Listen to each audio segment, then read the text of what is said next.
Here's about a different transaction. So we want to prevent duplicate entries in column A. We're going to be using the data validation capability in Excel. It's on the Data tab. Now let's talk just a little bit about what we want to do here. We want to say, in effect, every time an entry goes in here, we want to make sure that it doesn't exist elsewhere in the column. So by the, we're going to have 5 or 6 or 10 or hundreds of these. At any given time when we make an entry, we want to check that entry with all the others. A different way to say this would be, let's use the COUNTIF function to see how many times the current entry appears in the column.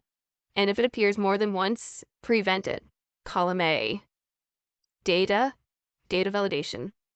The settings we want to allow, and there appears to be no real obvious choice here. It's custom, meaning a custom formula.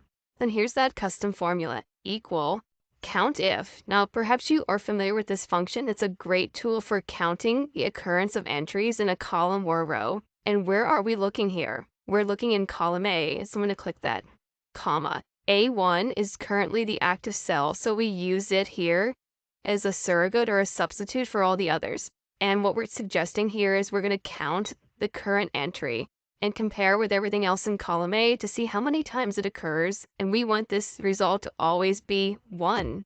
And so every time we make a new entry, we want to be, in effect, checking to make sure that it appears here once and only once. So this is the requirement here.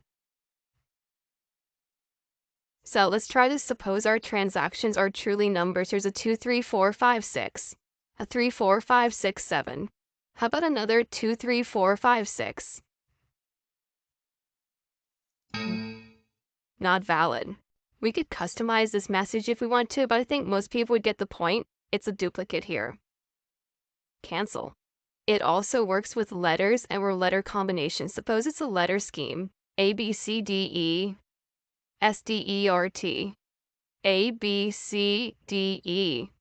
There we go. Once again, it's prevented, so you have control over it. And again, that formula, we don't see it here in any of the cells. I'll click back in column A, go back to data validation, and there's that formula.